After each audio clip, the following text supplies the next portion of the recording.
प्यारे बच्चों, very good morning. आज हम फर्स्ट ईयर इंग्लिश प्रोज का जो लेसन नंबर 3 है उसको आगे पढ़ेंगे। और यहाँ से पैराग्राफ स्टार्ट है आपका। पैराग्राफ नंबर 4 है शायद। The mummy is in bad condition. Mummy मतलब जो डेड बॉडी होती है जिसको प्रिजर्व करके रखते हैं केमिकल के द्वारा, उसको मम्मी नाम दिया जाता है। तो मम्मी की कंडीशन बहुत ख़राब थी because of what Carter did in 1920, क्योंकि 1920 में कार्टर ने जो किया था उसके कारण जो है मम्मी की कंडीशन बहुत ही ख़राब थी। ये किसने कहा? Sad Zahi हवास। जाही हवास कौन थे? जाही हवास सेक्रेटरी जनरल थे इजिप्ट की सुप्रीम काउंसिल ऑफ एंटीक्विटी। ठीक है, तो said Zahi Hawass secretary general of Egypt supreme council of antiquity as he leaned over body for a long first look. Lean माने झुकना, body over body माने body के ऊपर, for a long माने बहुत काफ़ी समय तक, फर्स्ट लुक माने पहले देखने में, पहली नज़र में। जब उन्होंने डेड बॉडी पर जो इनकी मम्मी थी किंग टूट की, जब इसकी पर पहली नज़र डाली तो बहुत देर तक इसको झुक करके देखते रहे। और वो कौन थे? वो सेक्रेटरी जनरल थे जो इजिप्ट की, मिस्र की सुप्रीम काउंसिल है, जो पुरातत्व को देखती है, पुरातत्व अवशेषों को देखती है। जो पुराने खंडर है, सामान है, या कोई वस्तु है, या कोई बिल्डिंग है, उन सबको जो जिसकी जो जांच करती है, उसके ये अध्यक्ष थे, सेक्रेटरी जनरल थे। तो इन्होंने जाही हवास ने ये कहा कि कार्टर ने, या होवर्ड कार्टर ने, जो 1920 में उस मम्मी को डिस्टर्ब किया था, उसके कारण उसकी कंडीशन जो है बड़ी ख़राब थी। Carter, Howard Carter, that is was the British archaeologist who in 1922 discovered the Toots tomb after years of futile searching। futile माने बेकार, निरर्थक, और सर्चिंग माने खोज। मतलब ईयर्स ऑफ फुटाइल सर्चिंग का मतलब है वर्षों निरर्थक खोज के बाद जो ब्रिटिश आर्कियोलॉजिस्ट थे, जो ब्रिटिश के पुरातत्वविद थे, उन्होंने 1922 में जो ये थे राजा टूट थे, किंग टूट थे, उनकी मम्मी को उनके टॉम को डिस्कवर किया था। Its contents though hastily ransacked in antiquity were surprisingly complete.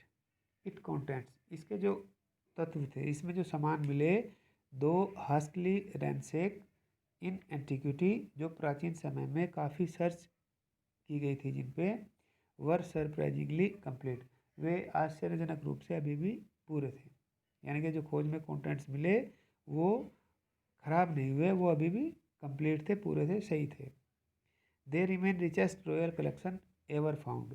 और जो अब तक के जो भी संग्रहालय मिले हैं, कलेक्शन का मतलब संग्रहालय, रिच माने सबसे धनी, रॉयल माने शाही, जो सबसे धनी शाही कलेक्शन है, शाही संग्रह है जो अब तक मिले हैं, उसके सबसे ज़्यादा ये अच्छे रहे अवशेष, मतलब ये सबसे अच्छे अवशेष रहे। And have become part of the pharaoh's legend. Pharaoh का मतलब क्या बता था? राजा। लीजेंड माने उसकी कहानी। और ये जो किंग टूट थे, वे राजाओं की जो पुरानी कथा है, कहानी है, उसके हिस्सा बने रहे, उसके अंग बने रहे। Stunning artifacts in gold, their eternal brilliance mean to guarantee resurrection, cause a sensation at the time of discovering and still get the most attention। अब ये कहा कि स्टर्निंग आर्टिफैक्ट्स होता है हाथ से बनी हुई चीज़ें, इन गोल्ड माने सोने की, स्टर्निंग माने है आश्चर्यचकित करने वाली या बहुत ही आकर्षक लगने वाली। ठीक है, जो सोने की बनी हुई चीज़ें थी, गोल्ड सोने में जो हाथ से बनी हुई सोने की चीज़ें थी वो बहुत ही आकर्षक थी। देयर इटर्नल ब्रिलियंस, जो इतनी चमक थी जिसमें, कि जो इटर्नल थी, जो बिल्कुल अमर थी या शाश्वत थी, मीन टू गारंटी रिसरेक्शन, उससे ये गारंटी मिलती है कि इसका पुनर्जन्म हुआ होगा। खोज ए sensation at the time of discovery के समय में, खोज के समय में इसने जो है बहुत सनसनी फैला दी थी। And still get the most attention, और अभी भी ये ध्यान का केंद्र बने हुए हैं। बट द टूट was also breed with every day things he would want in the after life. After life का मतलब है मृत्यु के बाद। ये लोग जो है मृत्यु के बाद वाले जीवन पर, लाइफ आफ्टर डेथ, उस पर ये विश्वास करने वाले लोग हैं मिस्र के, कि मृत्यु के बाद में उनका दोबारा से जन्म होगा। और इसलिए वो मम्मी के पास बहुत सारी चीज़ें रखवाते थे। जो शाही परिवार के लोग थे, जो भी जिस चीज़ के भी शौकीन थे, वो सारी चीज़ें एक पिरामिड के अंदर ये सारी चीज़ें रखी जाती थी उनके कोफिन में। देखो क्या लिखा इसमें, बट द टूट was also breed with everyday things. जो किंग टूट थे, टूटा खामून, वो भी तुतन खामून, वो भी हर जो डेली डे बाई डे की चीज़ें यूज करते हैं उनके साथ इनको ब्रीड किया गया था, दफनाया गया था। He would want in the after life, जो वो मृत्यु के बाद चाहते थे, उन सब चीज़ों के साथ उनको रखा गया था। क्या क्या चीज़ें थी, बोर्ड गेम्स था, ब्रॉन्ज रेजर था, ठीक है, कांच का रेजर था, लैन अंडर गवर्नमेंट से, और लैनिन के जो बने हुए कपड़े थे, case of foods and wine, और खाने के और वाइन के जो है बहुत सारे वहाँ केस या बक्से मिले। अगला पैराग्राफ देखो बच्चों, after months of carefully recording the pharaoh's funeral treasures, the Carter began investigating 3 nested coffins.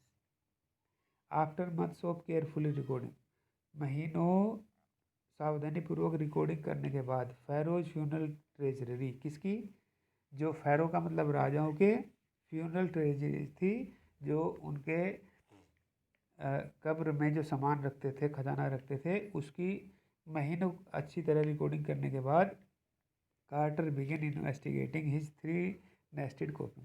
Quarter जो हॉवर्ड कार्टर थे, जो ब्रिटिश आर्कोलॉजिस्ट थे, उन्होंने क्या शुरू किया, बिगन मैंने शुरू किया इन्वेस्टिगेटिंग हिज 3 नेस्टेड कॉफिन। जो कॉफिन है वो नेस्टेड थे। नेस्टेड का मतलब होता है एक के अंदर एक आने वाला, ठीक है। तो 3 नेस्टेड कॉफिन थे, यानी कि एक के अंदर एक आने वाला था। इसका मैं फोटो आपको दिखा रहा हूँ अभी।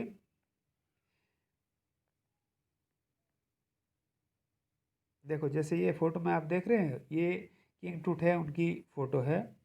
उसके बाद ये उनका एक कॉफिन है, और ये जो साइड में दीवार आप देख रहे हैं, ये जो म्यूरल्स बताया था हमने कि दीवारों पे जो चित्र बनाते हैं वो है।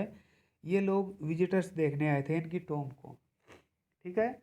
जो उनकी मम्मी थी इस बॉक्स के अंदर थी, इसमें साइड में इनके खिलौने विलौने जो भी चीज़ें ये यूज करते थे, खान पान की, दारू वारू जो भी चीज़ें थी सारी, वो ये विजिटर्स उनको देखने या उनको श्रद्धांजलि देने के लिए आए थे। इसके बाद देखो ये किंग टूट की मम्मी है, जिसमें हॉवर्ड कार्टर को देख रहे हैं कि जो इनके अंदर जो केमिकल लगाया गया था, जो रेजिन लगाया था, वो ऐसा पक गया था कि वो ये डेड बॉडी उससे अलग हो ही नहीं रही थी। और ये सारे चित्र हैं जो इस पे लगे हुए हैं। ये आगे आप पढ़ेंगे इसको। एम एन होटेप थ्री थे ये, जिन्होंने सदियों तक 4 डिकेड तक राज किया था। और उसके बाद ये एमेनहोटेप 4 आए थे, जिन्होंने थोड़े समय के लिए राज किया केवल। तो ये देखो, ये जो फोटो दिखा रहा हूँ मैं अभी, ये फोटो है आपका नेस्टेड कॉफिन का। जो कॉफिन है, ये जो पीला है दिखाई दे रहा है सबसे बड़ा है, फिर उससे छोटा, फिर एक और जिसमें है नहीं। इस टाइप के 3 कॉफिन थे हमको, जिसमें एक के अंदर एक डाल देते हैं, ठीक है। तो इसको बोलते हैं नेस्टेड कॉफिन। चलो अपने टॉपिक पे आते हैं अभी। इसमें क्या बताया आगे, इसमें ये बताया कि उन्होंने महीनों तक जो है इसका जो राजाओं का जो खजाना होता है, जिसमें मम्मी के पास इनको रखते हैं, उसकी महीनों रिकॉर्डिंग करने के बाद कार्टर ने 3 नेस्टेड कॉफिन को इन्वेस्टिगेट करना शुरू किया, ठीक है। और ओपनिंग द फर्स्ट, जो उन्होंने पहला लीड खोला, he found a shroud adorned with garland of willow and olive leaves. जब उन्होंने पहला कॉफिन खोला, उसमें क्या मिला, फूलों की कफन के, ए फाउंड ए श्राउड। श्राउड मतलब एक मोटा कपड़ा या कफन समझ लीजिए, जो किस उसमें क्या क्या सामान थे, गार्लैंड माने मालाई थी, of willow and olive leaves, जो विलो और ओलिव लीव की गार्लैंड थी, मालाई थी। विल सैरली, और एक जंगली सैरली था, जिसको सलाद के रूप में प्रयोग करते हैं, सलाद खाते हैं। लोटस पेटल, कमल के फूल की पंखुड़ियाँ थी, एंड कॉर्नफ्लावर, और ये भी एक फ्लावर होता है जो नीले रंग का होता है, वो था।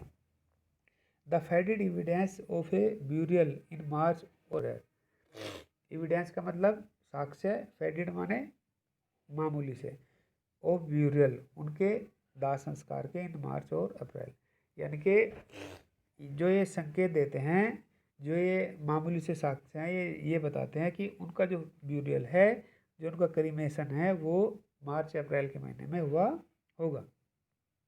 When he finally reached the mummy, जब ये बिल्कुल मम्मी के पास पहुंच गए, क्योंकि कॉफिन खोला उन्होंने एक के बाद एक, तो दो ही रेन इनटू ट्रबल, वह थोड़ी सी दुविधा में पड़ गए। The ritual resin had harden, जो रेजिन का मतलब क्या बताता, केमिकल, जो केमिकल था वो काफ़ी हार्ड हो गया था। Cemented to the bottom of his solid gold coffin, जिससे क्या हुआ था, जो किंग टूट थे उनकी बॉडी जो है बॉटम में बिल्कुल जम गई थी। No amount of legitimate force could move them, और कोई भी प्रकार का फोर्स उनको जो है मूव नहीं कर सकता था, उनको निकाल नहीं सकता था। What was to be done, और wrote the Carter wrote later, later माने बाद में, और बाद में कार्टर ने लिखा, कार्टर ने, कि what was to be done, अब क्या किया जाए। देखो नेक्स्ट पैराग्राफ में क्या है, उनके पास एक आइडिया हो रहा है अभी कि इस रेजिन को इतना हार्ड हो गया, निकाल नहीं सकते, लेकिन वहाँ पे जो सूरज की धूप है वो बहुत गर्म होती है, तो इस नेक्स्ट पैराग्राफ में यही बताएगा कि सूरज की धूप से भी हम इसको पिघला सकते हैं, ऐसा मानना था। The sun can beat down like a hammer this far south in Egypt, सुदूर दक्षिण, फार साउथ का मतलब सुदूर दक्षिण, इन इजिप्ट, इजिप्ट के सुदूर दक्षिण में जो सूर्य की किरणें हैं वो हैमर की तरह, हथौड़े की तरह इसको बीट कर सकती है, पिघला सकती है। And the Carter try to use it, और कार्टर ने इसको यूज करने की कोशिश की, टू लूजन द रेजिन, ताकि वो इस रेजिन को, इस केमिकल को लूज कर सके, ढीला कर सके, पतला कर सके।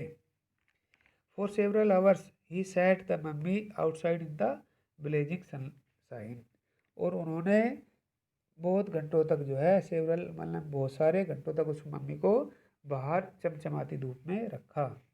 That heat it to 149 degree Fahrenheit, और जिसने इसको 149 डिग्री फ़ारेनहाइट पर गर्म किया। नथिंग बज, लेकिन क्या हुआ, कुछ भी नहीं हिला, वो पिघला ही नहीं जो केमिकल था, और कुछ भी बॉडी नहीं हिली। He reported with scientific detachment that, उसने साइंटिफिक तरीके से बताया कि इसको अलग करने का साइंटिफिक तरीका बताया, कि the consolidated material had to be chisel away from beneath the limbs and drunk before it was possible to raise the king's remains। तो उसने ये बताया कि अगर आप साइंटिफिक तरीके से, वैज्ञानिक तरीके से इसको, डेड बॉडी को उसमें से, कोफिन से निकालना चाहते हैं, तो उसके लिए एक तरीका है कि जो इस पे जो इसके मेन अंग है, लिप्स, लिप्स माने क्या होता है, अंग होता है, तो उसके नीचे छेनी चलाई जाए, छेनी, छेनी से इसको कट किया जाए, और ट्रंक और उसकी धड़ को भी उससे छीनी से अलग किया जाए, before it possible to raise the king's remains, तभी जाके हम इसको, जो राजा का शरीर है, इसको बाहर निकाल सकते हैं, इसकी डेड बॉडी को उस कोफिन से बाहर निकाल सकते हैं। तो इसमें ये बताया, ठीक है। तो सूर्य की धूप का भी उन्होंने प्रयोग किया, जो बहुत तेज़ धूप निकलती है, जिसका टेम्परेचर 149 डिग्री फ़ारेनहाइट होता है, लेकिन उससे भी कुछ हल नहीं निकला।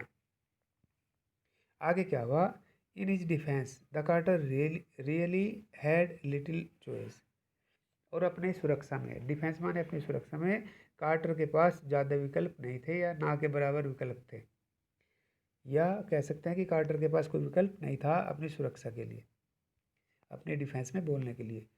If he had not cut the mummy free, अब वो ये कहने लगे कि यदि वो मम्मी को फ्री ना करते उस रेजिन से, thieves most certainly would have circumvented the guard, कि जो गार्ड थे, जो थीप थे, जो चोर थे, वो गार्ड को बुला फिसका देते या उसको धोखा दे देते, and ripple it away apart to remove the gold, और इसको जो चोर थे वो दूर ले जाते, इस और इसका सोना निकाल लेते, सोने से इसको अलग कर देते।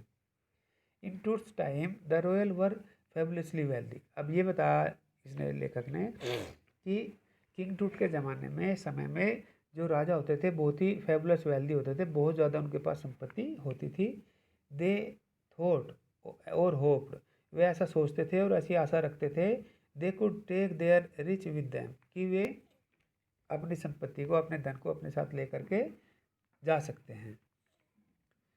For this journey to the great beyond the king Tut was lavished with glittering goods, precious collar, inlaid necklace and bracelets, rings, amulets, a ceremonial apron, sandals, sheaths for his finger or toes।